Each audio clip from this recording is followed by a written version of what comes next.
Hello guys, आज के इस लेक्चर में फिर से हम लोग 10 क्वेश्चन साइंस का कवर करेंगे और ये क्वेश्चंस बहुत इंपॉर्टेंट है। ये जो क्वेश्चंस मैं करवा रहा हूँ अपने मन से नहीं करवा रहा हूँ, ये कहीं ना कहीं किसी न किसी एग्जामिनेशन में प्रीवियस ईयर्स में पूछा गया है। ये जो सेशंस है मेनली हमारा फोकस है आरआरबी जेई, आरआरबी एनटीपीसी का जो साइंस में क्वेश्चंस पूछा जाएगा और पूछा गया है और प्रीवियस ईयर्स क्वेश्चंस है वो बहुत सारे मैंने मेंशन भी किया गया है और नहीं मेंशंस किया है मीन्स ये नहीं है कि नहीं पूछा गया है।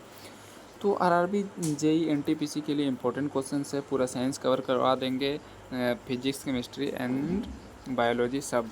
यहाँ से पढ़ोगे तभी सिलेक्शंस होगा पक्का, और सिलेक्शंस इसलिए होगा क्योंकि क्वेश्चंस यहीं से आएगा। पढ़ना वही है जहाँ से क्वेश्चंस आता है। तो आपको मैं बता देता हूँ, ये सिर्फ RRB JE and RRB NTPC के लिए नहीं है।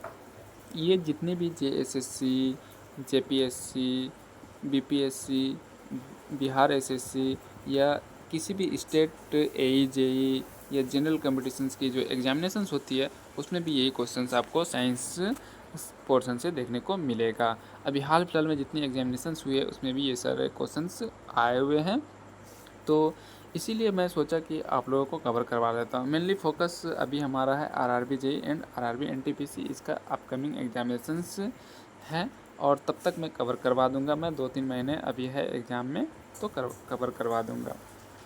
तो चलिए अब हम लोग क्वेश्चंस करते हैं और ज़्यादा डिस्कस नहीं करेंगे, एक्सप्लेन नहीं करेंगे। कल जो लास्ट लेक्चर में किया था तो थोड़ा ज़्यादा हो गया था, तो चलिए स्टार्ट करते हैं। Let's begin. फर्स्ट क्वेश्चन है, निम्नलिखित में से कौन सा एक सुमेलित नहीं है। तो अगर आप हिंदी मीडियम के स्टूडेंट हैं तो आपके लिए ये ठीक है, लेकिन इंग्लिश मीडियम का है तब भी मैं कोशिश करूँगा कि इसमें पूछ रहा है कि कौन सा मिस मैच है, किसका मैचिंग सही नहीं है। ऑप्शन जो दिया गया है इसमें डैश दे करके इसमें पूछा गया कि कौन सा मैचिंग सही नहीं है, बस यही पूछा गया है। तो इंग्लिश मीडियम से है तो कोई दिक्कत नहीं है, मैं इंग्लिश में भी वर्ड यूज कर रहा हूँ। तो क्वेश्चन है, निम्नलिखित में से कौन सा एक सुमेलित नहीं है। तो यहाँ पर सबका मेजरमेंट जो होता है यूनिट दिया गया है कि किसका मेजरमेंट किस में होता है। तो आपको पता है कि डेसिबल जो यूनिट होता है तो इंटेंसिटी ऑफ साउंड होता है, unit of intensity of sound. तो ध्वनि की प्रबलता या ध्वनि की तीव्रता को मापने के लिए हम लोग क्या करते हैं, डेसिबल यूज करते हैं। दूसरा ऑप्शन है, ये तो सही है ऑप्शन से। दूसरा ऑप्शन है अश्वशक्ति। अश्वशक्ति मीन्स हॉर्स पावर, जिसको हॉर्स पावर बोलते हैं। तो 1 HP इज इक्वल टू कितना होता है, 746 वाट। 1 HP इज इक्वल टू कितना होता है, 746 वाट। तो अश्वशक्ति जो होता है मात्रक वो शक्ति का इकाई होता है, means horse powers is the unit of power. ये आपको पता है। तो option A and option B दोनों सही है। यहाँ पर क्या पूछ रहा है, एक सुमेलित नहीं है, तो जो गलत है उसी को यहाँ पर ये करना है। सेल्सियस, समुद्री मील क्या है, ये दूरी की इकाई है। समुद्री मील, जब समुद्र के अंदर की गहराई को मापते हैं तो उसको समुद्री मील में हम लोग ये करते हैं। तो सेल्सियस जो है उष्मा का इकाई नहीं है, उष्मा का इकाई मात्रक जो होता है वो क्या होता है, जूल होता है। आपको पता है। तो इसका जो करेक्ट आंसर है वो ऑप्शन डी हो जाएगा, क्योंकि यहाँ पर पूछ रहा है सुमेलित नहीं है। तो सेल्सियस जो है वो किसका मात्रक होता है, टेम्परेचर का। तो टेम्परेचर को मेजरमेंट हम किस में करते हैं, सेल्सियस में करते हैं। टेम्परेचर को और किस में मेजरमेंट करते हैं, केल्विन में और फ़ारेनहाइट में। लास्ट लेक्चर में हमने ऑलरेडी बतलाया। तो इस तरीके से अगर हम लोग करेंगे तो हमारा कॉन्सेप्ट भी क्लियर होगा और क्वेश्चन ज़्यादा से ज़्यादा कवर होगा। जैसे कि एक ही क्वेश्चन में 4 क्वेश्चन आप लोगों ने देखा कि डेसिबल जो यूनिट होता है वो ध्वनि की प्रबलता, इंटेंसिटी ऑफ साउंड का होता है। अश्वशक्ति शक्ति का मात्रक होता है। समुद्री मील दूरी का मात्रक होता है। सेल्सियस जो होता है वो टेम्परेचर का होता है। इसीलिए ये वाला पोर्शन क्या है, ये वाला सही होगा, यहाँ पर सुमेलित नहीं है। ये वाला जो मैचिंग है वो गलत है। सेल्सियस किसका मात्रक होता है, टेम्परेचर का, यहाँ पर उष्मा दिया गया है। इसका करेक्ट आंसर ऑप्शन डी हो जाएगा। नेक्स्ट क्वेश्चन देखते हैं, निम्नलिखित में से कौन एक अदिश राशि है। तो इसमें आपको क्या करना है कि डायरेक्शन देखना है।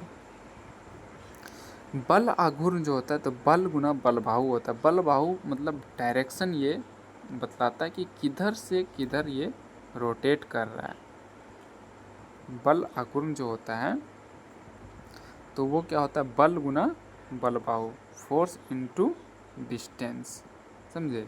तो ये होता है, तो बल बाहु जो होता है वो एक डिस्टेंस होता है, तो ये डायरेक्शन सोच कर देता है।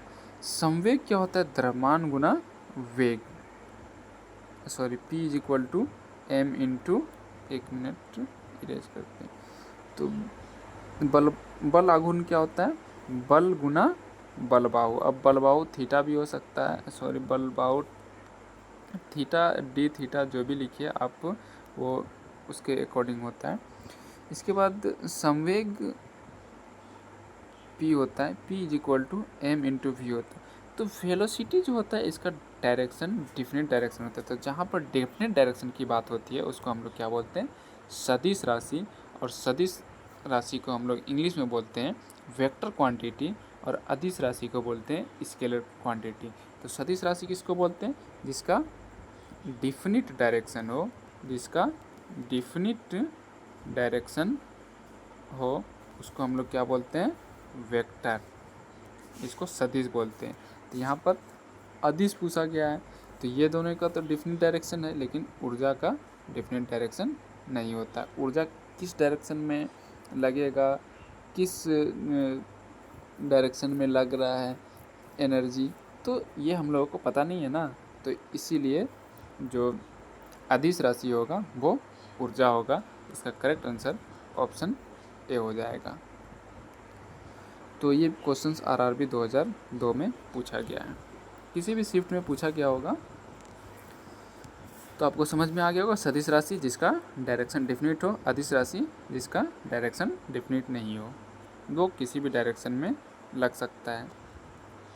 नेक्स्ट क्वेश्चन से, निम्नलिखित में से सदिश राशि, अभी मैंने आपको बताया कि सदिश राशि जिसका डायरेक्शन फिक्स हो, और जिसका डायरेक्शन फिक्स नहीं हो तो वो क्या होता है, अदिश राशि। ये अदिश जिसको स्केलर बोलते हैं, और ये सदिश जिसको वेक्टर बोलते हैं। सदिश मीन्स डिफिनिट डायरेक्शन की मतलब इस डायरेक्शन में लग रहा है, लेकिन यहाँ जो फोर्स है वो किस डायरेक्शन में लग रहा है उसको एक्ट हो रहा है पता नहीं है इसका। जिसका डायरेक्शन पता नहीं हो, जो किस डायरेक्शन में जा रहा है, किस डायरेक्शन में लग रहा है, किस डायरेक्शन में एक्ट हो रहा है, किधर घूम रहा है, किधर मुड़ रहा है, जिसका पता नहीं हो वो होता है अदिश राशि। और जिसका डायरेक्शन डिफिनिट हो, निश्चित दिशा हो, उसको हम लोग वेक्टर क्वांटिटी बोलते हैं। तो अब यहाँ पर आप खुद आंसर बताइए, कमेंट करके बताइए कि क्या आंसर होगा इसका। तो सदिश राशि जो होगा वो वेग होगा। वेग बराबर क्या होता है, विस्थापन बटे समय।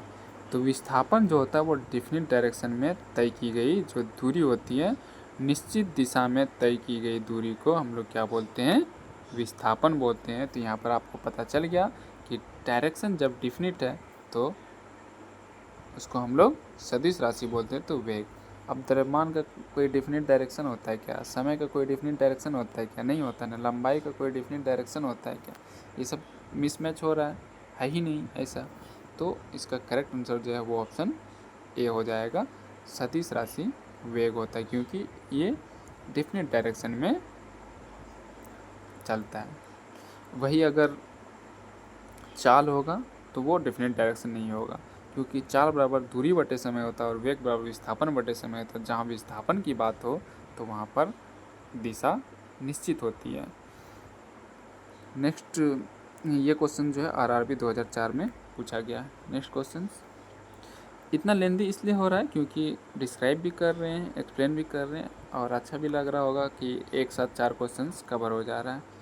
पदार्थ के संवेग और वेग के अनुपात से कौन सी भौतिक राशि प्राप्त होती है। सबसे पहले आपको संवेग का डिफिनेशन पता होना चाहिए। संवेग बराबर क्या होता है, द्रव्यमान गुना वेग। तो यहाँ पर क्या पूछ रहा है, संवेग और वेग के अनुपात। तो ये हमारा संवेग हो गया और ये हमारा वेग हो गया, तो इससे हम लोग द्रव्यमान निकाल सकते हैं। तो इसका करेक्ट आंसर जो है वो ऑप्शन सी हो जाएगा। वेग बराबर विस्थापन बटे समय होता है, त्वरण बराबर वेग बटे समय होता है। आपको समझ में आ गया। और बल बराबर मास इंटू एक्सीलरेशन होता है। आपको समझ में आएगा, तो इसका करेक्ट आंसर जो है वो ऑप्शन सी हो जाएगा। P is equal to M B. P क्या है हमारा, द्रव्यमान है, सॉरी पी हमारा क्या है, संवेग है, एम क्या है, द्रव्यमान है, वी क्या है, वेलोसिटी है। तो यहाँ पर संवेग की बात कर रहा है, तो संवेग p है और वेग v है, तो हम यहाँ से द्रव्यमान निकाल सकते हैं। तो वही तो पूछ रहा है, कौन सी भौतिक राशि प्राप्त की जाती है। तो इसका करेक्ट आंसर ऑप्शन सी हो जाएगा, द्रव्यमान। ये BPSC 2002 में पूछा गया ऑलरेडी। मैंने बोला ना कि जिसके अंदर नीचे मेंशन नहीं भी है तो वो क्वेश्चन जो है कहीं ना कहीं तब भी पूछा गया है। नेक्स्ट क्वेश्चन है, शून्य में स्वतंत्र रूप से गिरने वाली वस्तुओं का क्या होता है। समान गति होती है, समान वेग होता है, समान त्वरण होता है, समान बल होता है। इसका करेक्ट आंसर जो है वो ऑप्शन सी हो जाएगा, समान त्वरण होता है। W is equal to M G होता है ना फॉर्मूला, तो जी क्या है, एक्सीलरेशन ड्यू टू ग्रेविटी है। तो ग्रेविटी, यहाँ पर त्वरण की बात हो रही है, यहाँ पर कहीं पर इसका बात हो रहा है क्या, नहीं हो रहा है ना, गति की या वेग की कहीं भी बात हो रहा है, नहीं हो रहा है ना, या बल की नहीं हो रहा है। तो यहाँ पर किसकी बात हो रहा है, एक वस्तु स्वतंत्र रूप से शून्य से गिर रही है तो उसका वेट ही होगा ना। तो W इज इक्वल टू क्या होता है, एम जी। तो m क्या है, मास है, g क्या है, एक्सीलरेशन ड्यू टू ग्रेविटी। तो समान त्वरण होता है, तो इसका करेक्ट आंसर ऑप्शन सी हो जाएगा। ये क्वेश्चन RRB 2002 में पूछा गया है। नेक्स्ट क्वेश्चन, जब 2 kg वाले द्रव्यमान पर 5 न्यूटन का बल लगाया जाता है तो उत्पन्न होने वाला त्वरण होता है।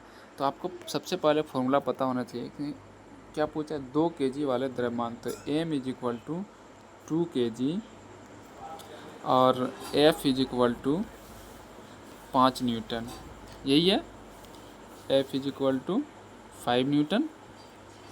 तो उत्पन्न होने वाला त्वरण, तो फॉर्मूला होता है F is equal to M ए।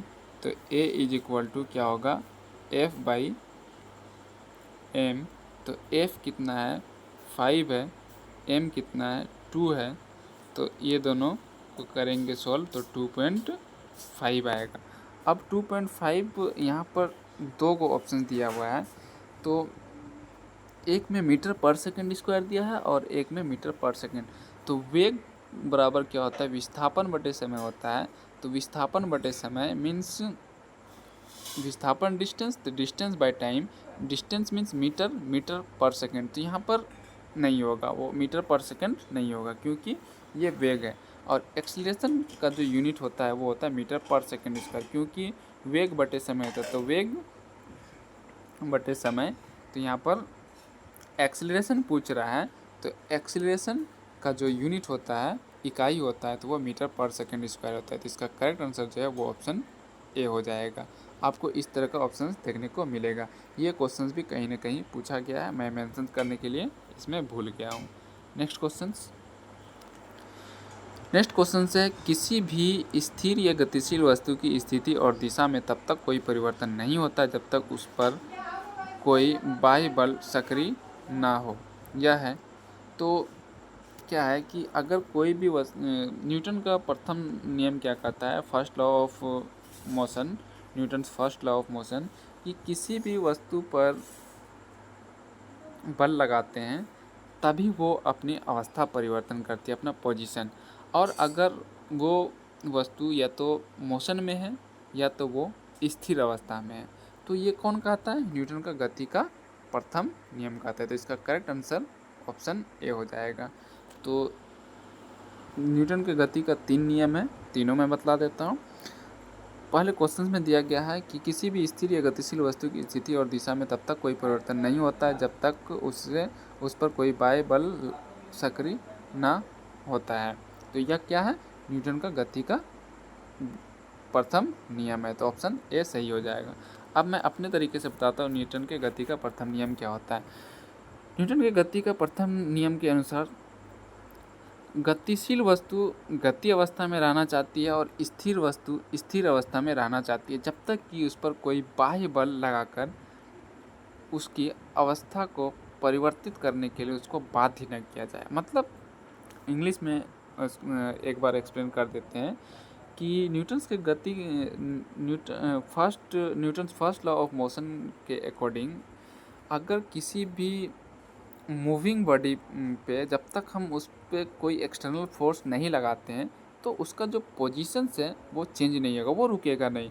उसी तरह से जो रेस्ट बॉडी है, अगर उसको हमको मोशन में लाना है तो जब तक हम उस पर कोई एक्सटर्नल फोर्स अप्लाई नहीं करेंगे तब तक वो बॉडी क्या होगा, अपने पोजीशंस को चेंज नहीं करेगा। तो रेस्ट बॉडी, इससे यही होता है, तो रेस्ट बॉडी रेस्ट में रहना चाहती है और moving body rotating body, moving body, वो मूवमेंट ही हमेशा होना चाहती है।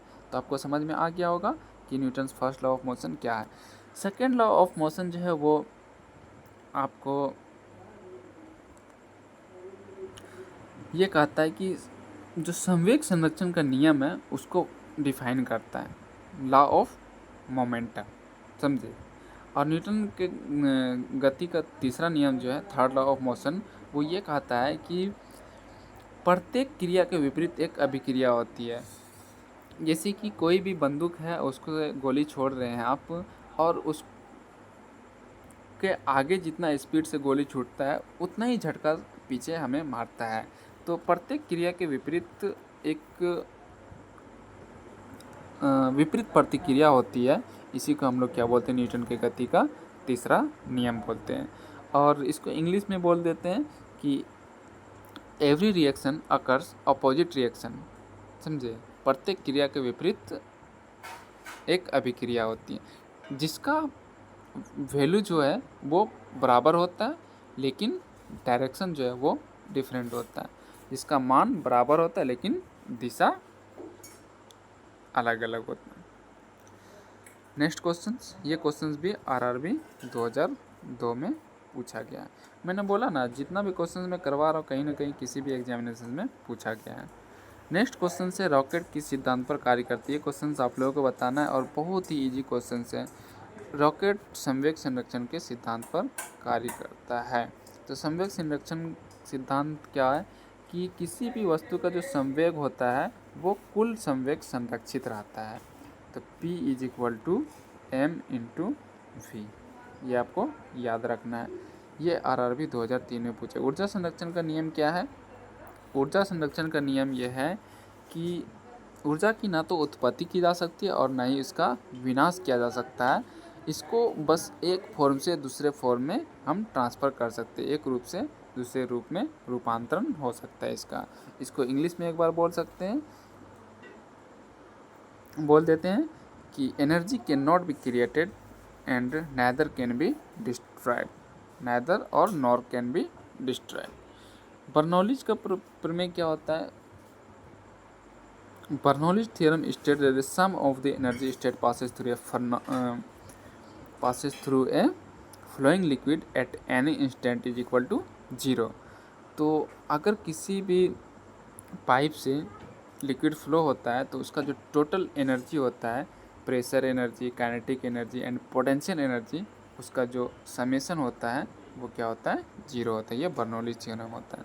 तो आपको समझ में आ गया होगा कि रॉकेट किस सिद्धांत पर कार्य करता है। रॉकेट संवेग संरक्षण के सिद्धांत पर कार्य करता है। ये भी क्वेश्चन आरआरबी 2003 में पूछा गया था। इसका करेक्ट आंसर ऑप्शन डी हो जाएगा। घोड़ा मीन्स अश्व यदि एकाएक चलना प्रारंभ कर दे तो अश्वारोही के गिरने की आशंका का क्या कारण है। तो मैंने आपको बताया कि न्यूटन के गति का जो नियम होता है ना, तो वो जड़त्व के नियम को परिभाषित करता है। इनर्शिया का जो रूल होता है, तो जड़त्व का नियम क्या है कि ये भी क्वेश्चन पूछ सकता है कि न्यूटन के गति का प्रथम नियम किसको डिफाइन करता है। तो मैंने आपको बताया। और न्यूटन के गति का जो दूसरा नियम है वो संवेग संरक्षण के नियम पर आधारित है और वो बल को डिफाइन करता है, संवेग, समझे। तो न्यूटन के गति का जो तीसरा नियम है वो प्रत्येक क्रिया के विपरीत जो अभिक्रिया होती है।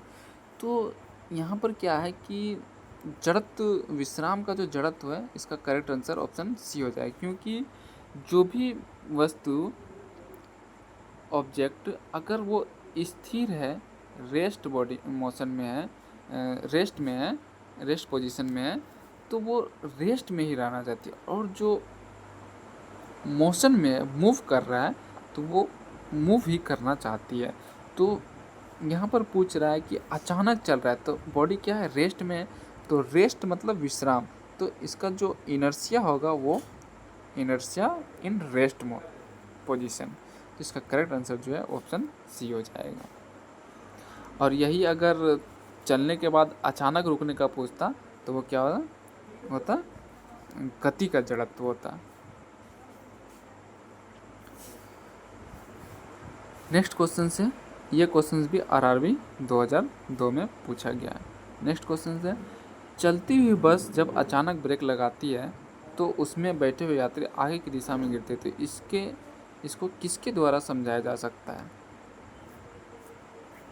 तो मैंने आपको बतलाया कि न्यूटन का पहला नियम के अकॉर्डिंग ही होगा, क्योंकि जो गतिशील वस्तु है वो गति में ही रहना चाहती है और जो स्थिर वस्तु है वो स्थिर रहना चाहती है। तो यहाँ पर क्या हुआ, वो बॉडी चल रहा है और उसमें अचानक ब्रेक मार के बोला रुको, तो वो आगे चला गया। तो ये कौन डिफाइन करता है? न्यूटन का पहला नियम। तो उम्मीद है आपको समझ में आ गया होगा। ये question NDA national defence academy का जो एग्ज़ाम होता है 2011 में पूछा गया है। तो इसी तरीके का हम लोग हर रोज़ 10 क्वेश्चन करेंगे। आपको थोड़ा लगेगा कि ये जो करवा रहा हूँ मैं तो ये आपको लेंदी लगेगा, लेकिन मैं जो 4 ऑप्शन है ना, चारों का एक्सप्लेन जो कर रहा हूँ ना, तो आपको ज़्यादा क्वेश्चंस कवर हो रहा है। तो उम्मीद है आपको ये सेशन अच्छा लगा होगा। तो वीडियो को लाइक कर देना, हमारे चैनल पर नया तो चैनल को सब्सक्राइब करके वीडियो को शेयर कर देना।